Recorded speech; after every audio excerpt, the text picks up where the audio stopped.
Estamos en la semana de la Pasión de Cristo, en la última semana del ministerio terrenal de Jesús y nos acercamos a su muerte. Estamos en el día jueves por la tarde-noche.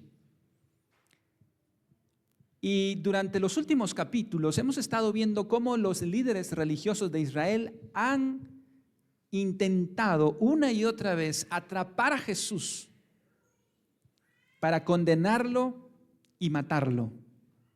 Pero todos sus esfuerzos han sido en vano, han sido inútiles. Sin embargo, en el versículo 10 y 11 veremos que la historia toma un giro inesperado. Algo demasiado bueno va a ocurrir para los líderes religiosos de Israel. Aquella oportunidad que tanto habían buscado para poder entregar a Jesús llegaría hasta la puerta de la casa del sumo sacerdote. Judas, uno de los 12, el tesorero de los 12, evangelista, predicador, traicionó a su maestro y fue él mismo y voluntariamente a hablar con el sumo sacerdote para decirle: ¿cuánto me dan por entregar a Jesús? Esto cambió la historia. Esto tuvo un giro inesperado y es lo que vamos a ver en esta mañana, la traición de Judas. Y para iniciar, vamos a ver el contexto que se da este pasaje. Si notamos, los líderes religiosos tenían un plan bien definido, versículo 1 y 2. 2 días después era la Pascua y la fiesta de los panes sin levadura. Y buscaban los principales sacerdotes y los escribas cómo prenderle por engaño y matarle. Y decían, este es el plan: no durante la fiesta, para que no se haga alboroto del pueblo. El plan era atentar contra Jesús, pero no en la fiesta de la Pascua, porque como recordarán, esta era la fiesta más grande de Israel, donde conmemoraban la salida de Egipto. Y por varios días todos los judíos viajaban a la capital.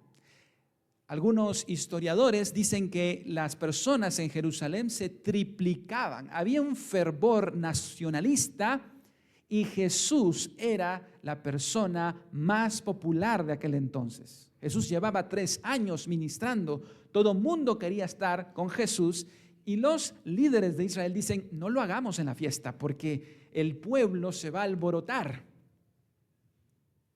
De hecho, ellos pensaron muy bien sus movimientos para poder atrapar a Jesús. Y hay una reunión incluso del Sanedrín para encontrar la estrategia más oportuna. Y fíjense lo que la versión paralela de Marcos en Mateo nos dice, Mateo 26:3. Entonces los principales sacerdotes, los escribas y los ancianos del pueblo se reunieron en el patio del sumo sacerdote llamado Caifás y tuvieron consejo para prender con engaño a Jesús y matarle, pero decían: no durante la fiesta, para que no se haga alboroto en el pueblo. Ellos tenían miedo de la popularidad de Jesús. Y Juan agrega en el capítulo 11, verso 47, entonces los principales sacerdotes y los fariseos reunieron el concilio y dijeron: ¿qué haremos? Porque este hombre hace muchas señales. Si le dejamos así, todos creerán en él y vendrán los romanos y destruirán nuestro lugar santo y nuestra nación. Escondían su hipocresía, su odio a través de un manto de espiritualidad. Aquí dicen que están muy preocupados por el templo y por la nación, cuando en realidad lo único que les preocupaba era su posición, el negocio que ellos tenían con los sacrificios en el templo. Y que Jesús había quitado la máscara de ellos. Así es que la estrategia pues suena razonable, ¿no es cierto? Jesús es popular, la gente se nos va a venir encima, así es que dejemos que pase la fiesta de la Pascua. ¿Qué era la fiesta de la Pascua? Vamos a repasar unos detalles muy importantes para poder entender por qué Jesús murió allí. Porque a pesar de que sus enemigos no querían que Jesús muriera en la Pascua, Dios había determinado desde antes de la fundación del mundo que Jesús iba a morir en la Pascua. Y damos gracias a Dios porque las cosas se dan no como los hombres quieren, sino como Dios quiere. La Pascua era la fiesta más importante de Israel. Fue la vez que ellos salieron de Egipto. Ustedes se recuerdan, Dios envió 10 plagas. La última fue la muerte de los primogénitos. A medianoche, ese día, el ángel destructor iba a pasar por todas las casas de Israel e iba a matar al primogénito de cada familia, desde el faraón hasta los esclavos. Todo hijo primogénito iba a morir. Yo no sé, levanten su mano cuántos primogénitos hay aquí, cuántos los primeros hijos, ¿ok? Hermanos, ustedes serían los candidatos. Ustedes serían los candidatos, todo primogénito. Pero Dios le dijo a Israel que hiciera algo. ¿Saben qué tenían que hacer? Para que el ángel no pasara por ahí, debían matar un cordero y tomar la sangre del cordero, eso es Éxodo capítulo 12, y mojar los dinteles de las puertas y los postes de las puertas y los dinteles. ¿Qué se forma ahí, hermanos? Cuando uno repasa la puerta de poste a dintel, parece una cruz, ¿no es cierto?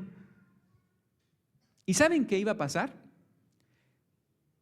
El ángel destructor pasaría por encima y no tocaría esa casa. Y ellos así lo hicieron. ¿Sabe qué significa Pascua? Éxodo 12 nos dice por qué. Éxodo 12, 26, y cuando os dijeren vuestros hijos, ¿qué es este rito vuestro? Vosotros responderéis, es la víctima de la Pascua de Jehová, el cual, ¿qué dice, hermanos? Pasó por encima de las casas de los hijos de Israel en Egipto, cuando hirió a los egipcios y libró nuestras casas. Entonces el pueblo se inclinó y adoró.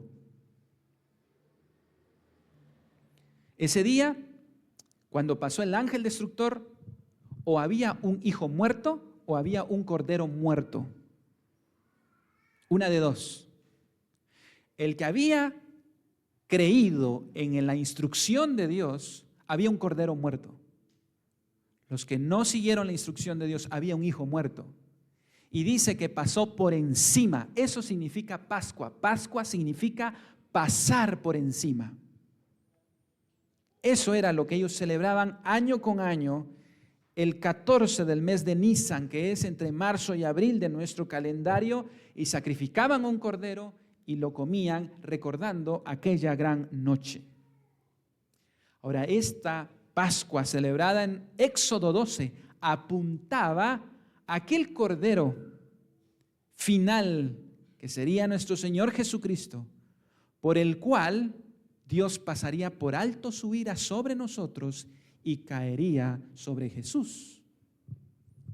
Así es que tenemos, hermanos, en la Biblia la centralidad del sacrificio de Cristo, pero especialmente el sacrificio de Cristo en la cruz del Calvario. No es algo que ocurre simplemente en los evangelios, sino toda la Biblia señalaba a ese sacrificio.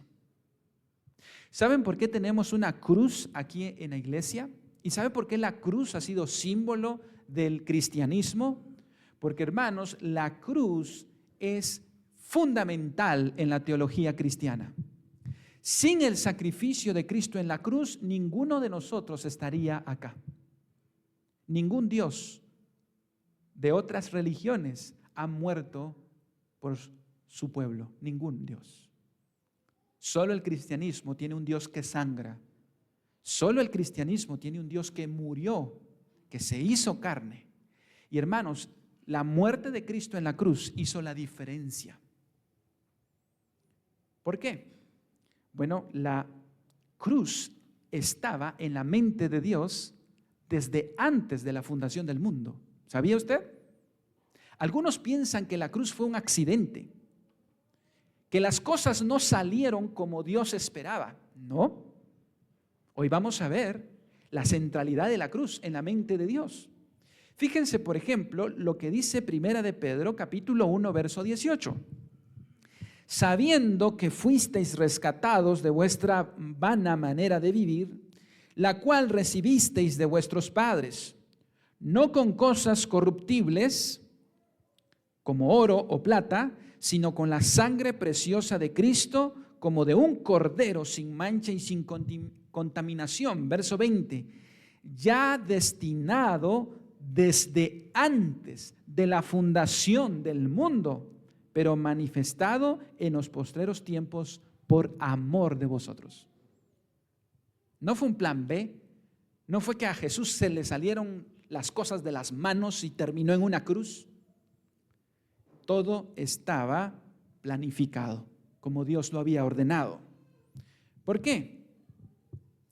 Porque, hermanos, la ley nos dice que todo el que moría en una cruz era maldito. Eso nos dice el libro de Deuteronomio. Todo el que muere en una cruz es maldito. Entonces Jesús en la cruz tomó nuestra maldición en la cruz del Calvario. Es decir, hermanos, Cristo no podía morir apedreado, Cristo no podía morir ahogado, Cristo no podía morir ahorcado, Cristo tenía que morir en la cruz. Así de específico era el plan de Dios. Él tomó nuestra maldición en la cruz. Y es lo que Pablo hace, aplicar Deuteronomio al sacrificio de Cristo. Fíjense lo que dice Gálatas capítulo 3, verso 13. Cristo nos redimió de la maldición de la ley, hecho por nosotros maldición, porque escrito está: maldito todo el que es colgado en un madero. Para redimirnos de la maldición, tenía que sujetarse a maldición. Así es que esto no es producto del azar, no es producto de un accidente. Dios, desde antes de la fundación del mundo, lo había definido para salvación de todos aquellos que pondrían su fe en Jesús. Dios orquestó todo esto en su soberanía para que Cristo muriera en una cruz. De hecho, hermanos, Jesús lo sabía. Jesús les anticipó: es necesario que el Hijo del Hombre sea maltratado, sea golpeado y sea muerto en una cruz. Jesús lo sabía. La pregunta es: ¿cómo vivir 33 años sabiendo cómo vamos a morir? ¿Usted se imagina lo terrible que ha de ser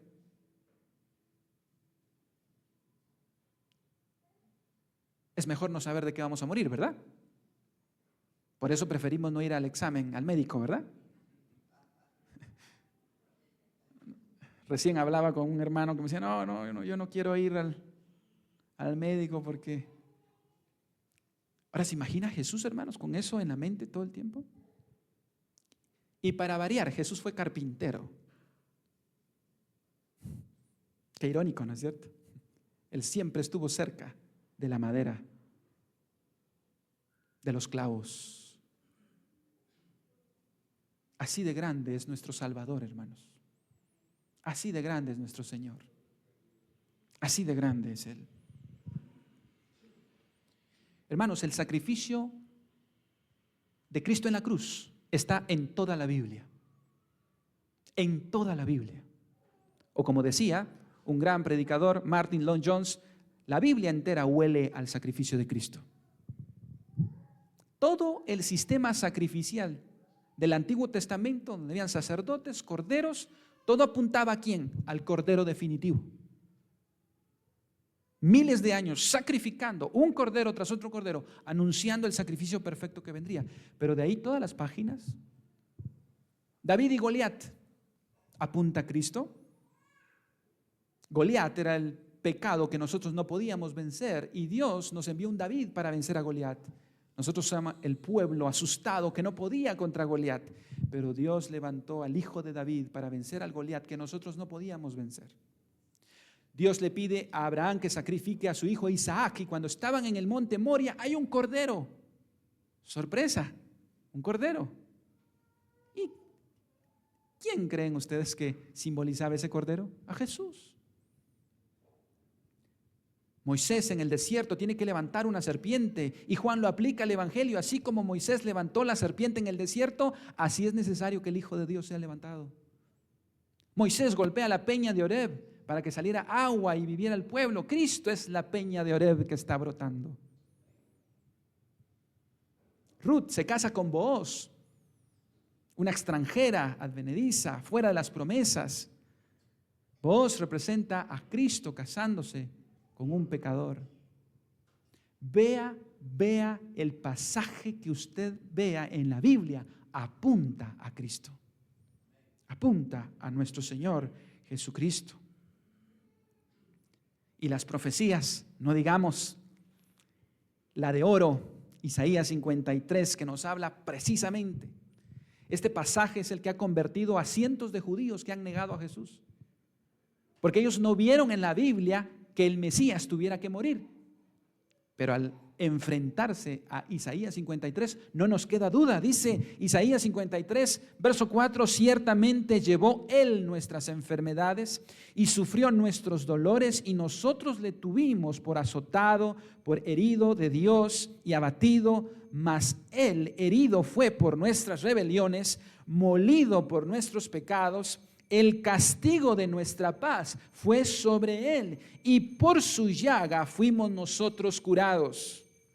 Todos nosotros nos descarriamos como ovejas, cada cual se apartó por su camino, mas Jehová cargó en Él el pecado de todos nosotros. Por eso es que nosotros hemos recibido el perdón de pecados. Cristo fue nuestro sustituto en la cruz del Calvario.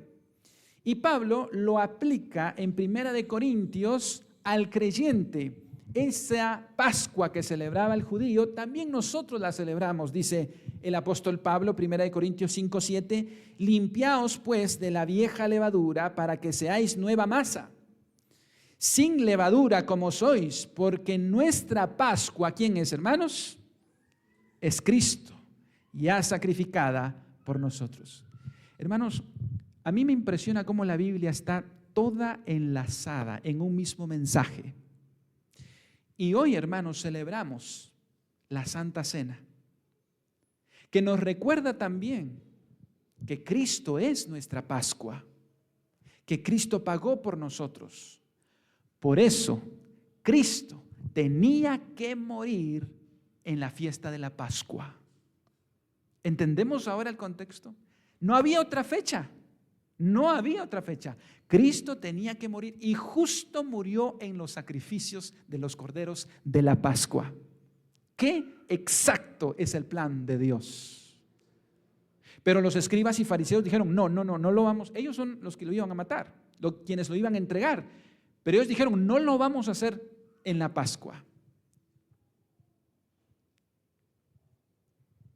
La ira de Dios, hermanos, pasó por encima de nosotros, porque la sangre del Cordero está con nosotros y cayó sobre Jesús. Ahora, en las películas que nosotros miramos de la pasión de Cristo, normalmente vemos que es Satanás quien está moviendo las piezas, ¿no es cierto?, para llevar a Jesús a la cruz.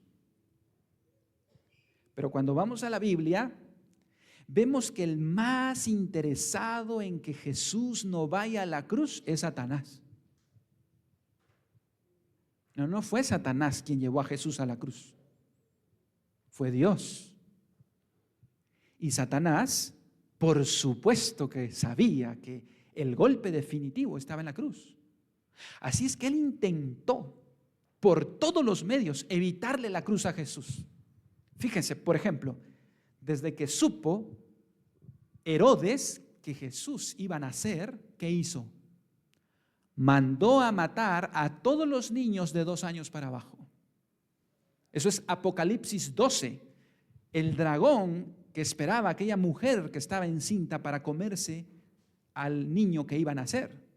Esa es una metáfora de lo que estaba sucediendo acá en el libro de Mateo, cuando María estaba embarazada y venían los magos de Oriente y Herodes se entera, él quiere eliminar a Jesús. Era Satanás obrando a través de Herodes. Pasan los años y Jesús inicia su ministerio y aparece nuevamente Satanás y le dice a Jesús: todo esto te daré si postrado me adorares. Satanás le estaba poniendo un camino fácil. Le dijo: no vayas a la cruz. Rebélate contra el plan del Padre. Y Jesús le dice: vete, Satanás, porque escrito está: al Señor tu Dios adorarás y solo a Él servirás. Pero luego, sutilmente, cuando Jesús le dice a sus discípulos: es necesario que el Hijo del Hombre sea sacrificado, Pedro viene y se lo lleva aparte. Buena onda, Pedro. Se lo lleva aparte y dice: Jesús, ¿cómo así que vas a ir a la cruz? No, hombre, ¿qué locuras estás pensando? Y Jesús, ¿qué le dice? Gracias, Pedro. Gracias, ¿oíste? Así le dice Jesús. Apártate de mí, Satanás, porque me eres tropiezo. Satanás quería a toda costa evitar la cruz, porque sin el sacrificio de Cristo en la cruz no hay salvación, no hay redención. Y el último intento de Satanás, influyendo sobre Pilato para poner a Barrabás a concursar contra Jesús. Toda la lógica nos lleva a pensar que el pueblo iba a preferir a Jesús y dejar crucificar a Barrabás. Satanás quiso evitar la cruz. Él sabía que era el golpe definitivo. Pero ¿quién fue el que llevó a Jesús a la cruz? Hechos 4:27. Miren cómo lo entendieron los apóstoles. Porque verdaderamente se unieron en esta ciudad contra tu santo Hijo, a quien ungiste, Herodes y Poncio Pilato, con los gentiles y el pueblo de Israel, para hacer cuanto tu mano y tu consejo habían antes determinado que sucediera. No fue Satanás. Y es más, hermanos, les digo una cosa: Satanás también no quiere que usted vaya a la cruz. Él no quiere que usted sufra. Él ha diseñado todo un evangelio sin sufrimiento. Jesús dijo: todo el que quiere venir en pos de mí, tome su cruz, niéguese a sí mismo y sígame. Y Satanás dice: no, ¿cómo es eso? Eso de cruz, eso ya no es. Hoy tú tienes que estar bien. No, Cristo murió para que tú tengas dinero, para que tú tengas salud, para que tú tengas éxito. Esa es tu cruz, el éxito. Buenísimo, ¿verdad? Sí, también Satanás quiere evitar la cruz de nosotros. Y nos ha vendido un evangelio sin cruz. Pero, ¿qué fue entonces lo que cambió los planes? Si los líderes de Israel no querían matar a Jesús en la cruz porque tenían miedo del alboroto del pueblo. ¿Qué fue lo que cambió los planes? Judas Iscariote. Nunca lo vieron venir. Caifás, ni Anás, ni los escribas, ni los fariseos vieron venir lo que Marcos 10 nos dice. Vamos a Marcos capítulo 14 ahora en nuestra Biblia, verso 10. Entonces, Judas Iscariote, uno de los 12, fue a los principales sacerdotes para entregárselo. Ellos, al oírlo, se alegraron y prometieron darle dinero, y Judas buscaba oportunidad para entregarle. Esto era demasiado bueno para ser cierto para el que había visto los milagros de Jesús. Judas fue uno de los que andaba con un gran canasto que de 5 panes y 2 peces se multiplicaba y se multiplicaba y se multiplicaba. Judas comió de esos panes. Judas vio cómo Jesús le dijo al viento y al mar, enmudece, y se calló el mar y el viento. Judas vio cómo Jesús sanó paralíticos, leprosos, endemoniados. ¿Qué no vio Judas? Pero ¿saben qué? La semana pasada vimos que Judas era ladrón. Su corazón estaba en el dinero. Y fue él que le fue a pedir dinero a Anás o a Caifás. Mire lo que dice Mateo 26:14. Entonces uno de los 12, que se llamaba Judas Iscariote, fue a los principales sacerdotes y les dijo: ¿qué me queréis dar? Y yo os lo entregaré. ¿Y cuánto le dieron, hermanos?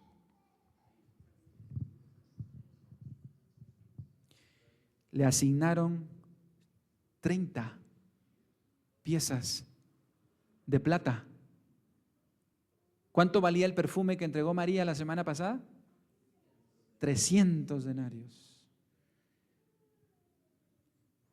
Y él aceptó 30 monedas de plata. Era lo que valía un esclavo.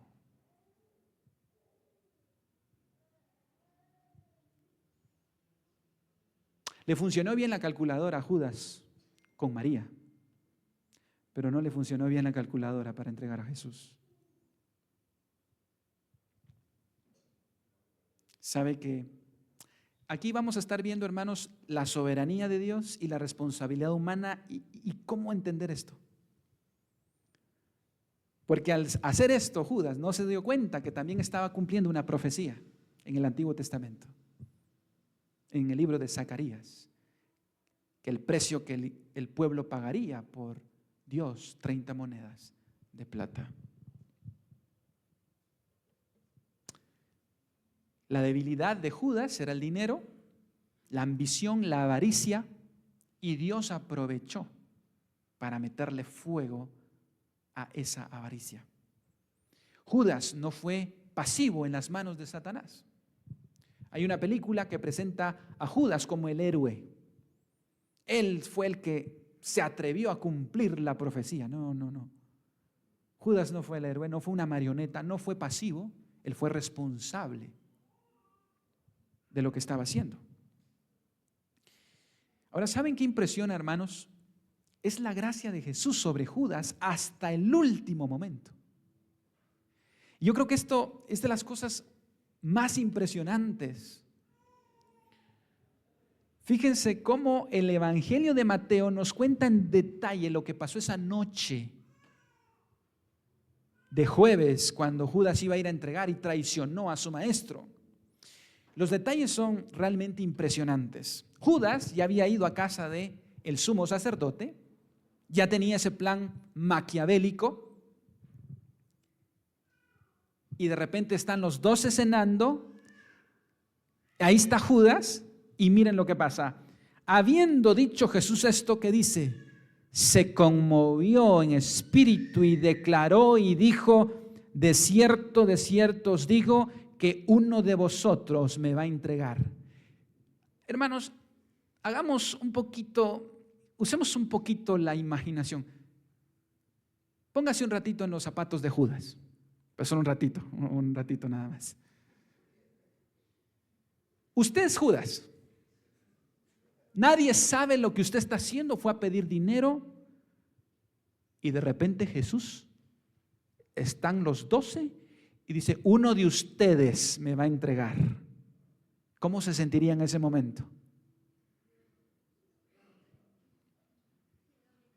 Yo no sé ustedes, pero yo hice mis travesuras en casa, y cuando papá se enteraba o mamá se enteraba y decía: bueno, ¿quién fue el que lo hizo? ¿Cómo hace el corazón de uno? Pero Judas tenía nervios de acero. Así. ¿Quién? Mire, unos nervios de acero, hermano. Yo no sé si se había tomado una clonazepam antes o una neurotropa, no sé, pero mire la plática que van a tener. Fíjense, Pedro quería saber quién es. Y Juan estaba recostado en el pecho de Jesús. Y Pedro le empieza a hacer señas, decirle quién. Entonces los discípulos se miraban unos a otros dudando de quién hablaba. Judas se hacía el tonto. Y uno de sus discípulos, al cual Jesús amaba, estaba recostado al lado de Jesús. A este pues hizo señas Simón Pedro. Mire, Pedro ya era una especie de pandillero haciendo señas ahí, ¿verdad? Le hizo señas para preguntarle quién era aquel de quien hablaba. Ahora, noten que Jesús lo dijo. Él entonces, recostado cerca del pecho de Jesús, le dijo: Señor, ¿quién es? Respondiendo Jesús: a quien yo diera el pan mojado, aquel es. Y mojando el pan, lo dio a Judas Iscariote, hijo de Simón.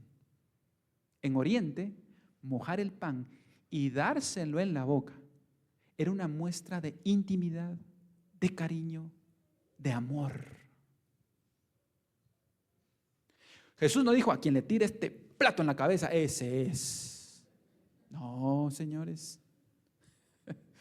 No. ¿Sabe qué le estaba diciendo? Hermanos, si Jesús dice: uno de ustedes me va a entregar, era el momento de Judas decir: me cacharon. Y Jesús dice: ¿sabe qué significaba ese bocado de pan? Hermanos, ese bocado de pan significaba: Judas, te estoy dando una oportunidad. Ya lo sé, Judas. ¿Y sabe qué hizo Judas? Lo recibió. Si Judas hubiese sido coherente, él hubiera dicho: no, gracias. Pero él lo recibió. ¿Y sabe qué pasó? Y después del bocado, Satanás entró en él. Fíjense que es hasta este punto. Satanás no vino a usar a Judas como una marioneta. Él ya había ido a hablar con Caifás. Él ya había decidido traicionar a Jesús. Lo que Satanás hace es simplemente echarle fuego a esa intención. Y ojo que Judas no fue poseído por legión o por varios demonios, por el mismo Satanás. Y después del bocado, Satanás entró en él. Entonces Jesús le dijo: lo que vas a hacer, hazlo pronto. Pero ninguno de los que estaba a la mesa entendió por qué le dijo esto. Porque algunos pensaban, puesto que Judas tenía la bolsa, que Jesús le decía: compra lo que necesitamos para la fiesta, o que diese algo a los pobres. Cuando él pues hubo tomado el bocado, luego salió y era ya de noche. Pero Jesús todavía hace algo. Jesús todavía le pone electroshock al corazón y al alma de Judas cuando dice en esa noche, él dice algo que Marcos recoge. Fíjense lo que dice Jesús. A la verdad, esa noche cuando estaban cenando, Jesús dijo: a la verdad el Hijo del Hombre va, según está escrito de él, mas ay de aquel hombre por quien el Hijo del Hombre es entregado, bueno le fuera a ese hombre no haber nacido. Eso era un electroshock para Judas. Siendo Judas, es verdad que está escrito, pero tú estás tomando esa decisión. Hermanos, la soberanía de Dios no anula nuestra responsabilidad. La soberanía de Dios. ¿Y cómo funciona la soberanía de Dios y nuestra responsabilidad? Es un misterio. Dios es soberano y nosotros somos responsables. Que Jesús le diga: bueno le fuera no haber nacido, hermanos. Ahí Judas debió haber caído de rodillas y decir: Jesús, perdóname, yo acabo de ir a Caifás.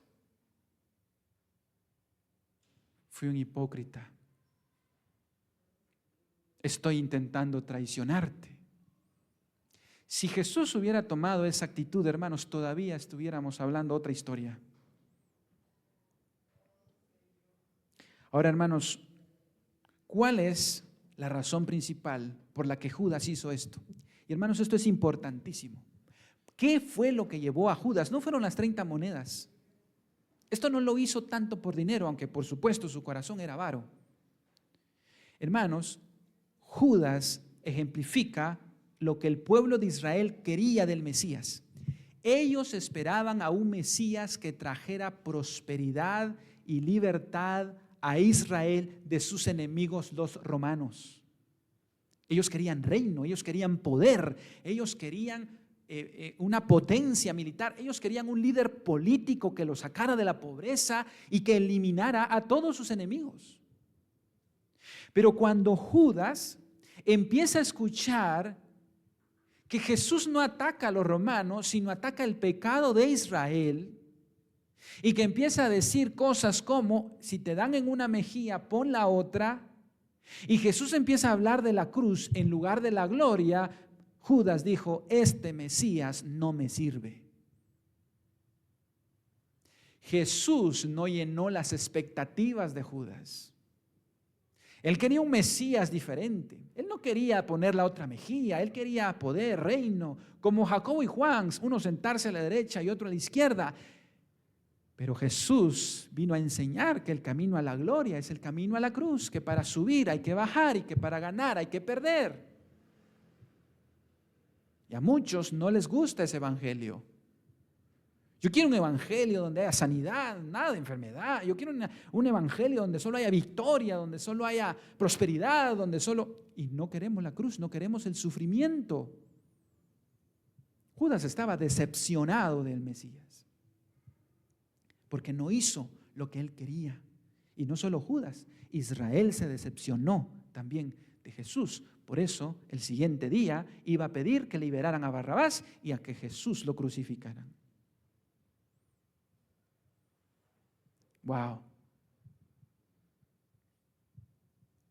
¿Cómo termina Judas Iscariote? Curioso, hermanos, irónico. Judas muere antes que Jesús. Irónico, ¿verdad? Si el que querían matar era Jesús. Pero resulta que Judas murió antes. ¿Cómo murió Judas? Mateo 27, verso 3. Cuando ya habían capturado a Jesús y lo habían golpeado, Judas empieza a recapacitar. Entonces Judas, el que le había entregado, viendo que era condenado, devolvió arrepentido las 30 piezas de plata a los principales sacerdotes y a los ancianos, diciendo: yo he pecado entregando sangre inocente. Mas ellos dijeron: ¿qué nos importa a nosotros? Allá tú. Y arrojando las piezas de plata en el templo, salió y fue y se ahorcó.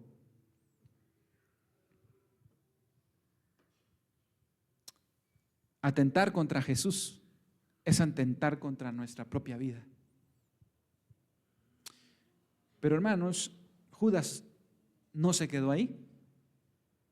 Curioso que años después, el libro de Hechos, en el capítulo 1, agrega otro detalle que le deja a uno, parece una historia de Investigation Discovery, ¿verdad? Todavía pasó algo más, no se quedó ahí. Fíjese lo que dice Hechos acerca de la muerte de Judas. En aquellos días, Pedro se levantó en medio de los hermanos, y los reunidos eran como 120 en número, y dijo: varones hermanos, era necesario que se cumpliese la escritura en que el Espíritu Santo habló antes por boca de David acerca de Judas, que fue guía de los que prendieron a Jesús.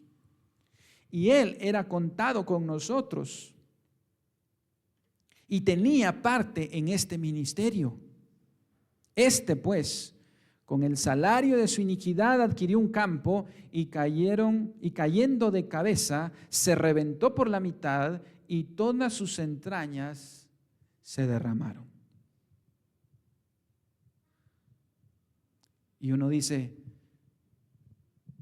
qué muerte más horrible. Eso no fue lo más horrible de Judas.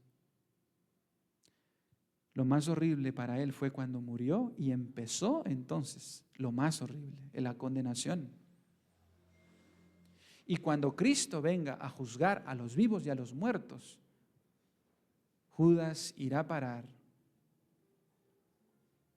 al lago de condenación eterna por preferir este mundo y los placeres de este mundo que sufrir con Cristo. ¿Cómo terminamos el sermón esta mañana? ¿Cómo terminamos el sermón esta mañana? Haciéndonos la pregunta que todos los discípulos hicieron esa noche: ¿seré yo maestro? Porque dice la Biblia, hermanos, que el que piensa que está firme, mire que no caiga. Judas nos enseña, hermanos, que no se trata de ir a la iglesia, de hacer ministerio, de profesar ser cristianos. Realmente necesitamos nacer de nuevo. Porque a la gente podemos engañar, pero a Dios no. Alguien escribió hace algún tiempo esto que me impresiona mucho. Dice: Judas tenía el mejor pastor, el mejor líder, el mejor maestro, el mejor sabio, el mejor amigo, y aún así se perdió. El problema no es el liderazgo. No importa a qué iglesia vaya, si su actitud no cambia, si su carácter no es transformado, usted será siempre la misma persona. Jóvenes que están acá, ¿verdaderamente le has entregado tu vida a Cristo? Porque tú vas a ir a parar al mismo lugar donde Judas está.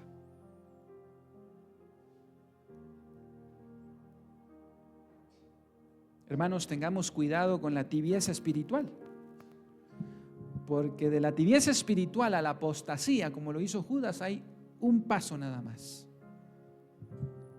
Que Dios nos libre.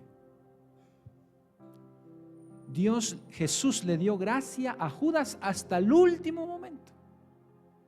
Es más, otro evangelio dice que cuando Judas fue en la noche, porque él le fue a decir a los escribas y fariseos: va a estar en Getsemaní, ahí agárrenlo. Y se fue con una tropa de alguaciles, y cuando iban: ¿y cómo hacemos para saber quién es? Al que yo le dé un beso, dijo Jesús. Con un beso traicionó a Jesús. ¿Y sabe qué le dijo Jesús? Amigo, con un beso traicionas a tu maestro. Esas fueron las últimas palabras que Judas escuchó. Pero queridos jóvenes, queridos hermanos, queridos amigos, hoy Cristo quiere que usted tome del pan y de la copa. No salga de este lugar con la misma actitud. Porque para Judas, después de eso, fue demasiado tarde. Tiró las monedas y fue a decir: ¡y pecado! Era demasiado tarde. Hermanos, hay un punto en la gracia que ya no hay retorno. Que Dios nos ayude. ¿Pueden cerrar sus ojos, hermanos?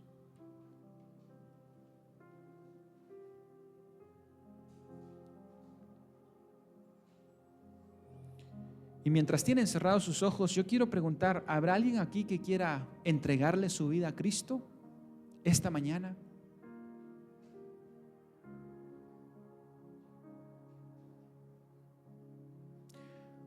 O de repente hay alguien acá que reconozca que necesita reconciliarse con Jesús. ¿Habrá alguien?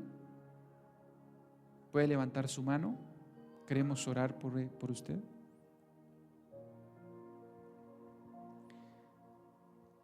Amado Padre,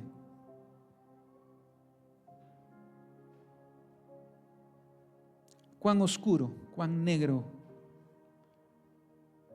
cuán traicionero puede ser el corazón del hombre. Qué triste, Señor, la historia de un hombre que fue apóstol y que tuvo a Jesús de cerca por 3 años, pero terminó negándolo. Líbranos, oh Dios. Líbranos, Padre. Hoy venimos a ti en arrepentimiento y fe, buscando tu gracia, buscando tu perdón, buscando tu santidad, buscando la obediencia a tu palabra, Señor.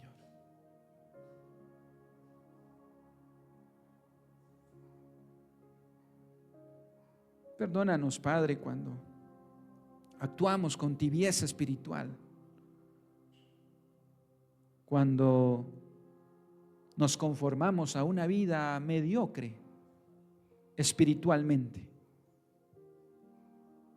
cuando tú te has dado todo por nosotros. Nosotros debemos dar todo por ti. Que la gloria y la honra sean a ti, Señor. En el nombre de Jesús. Amén y amén.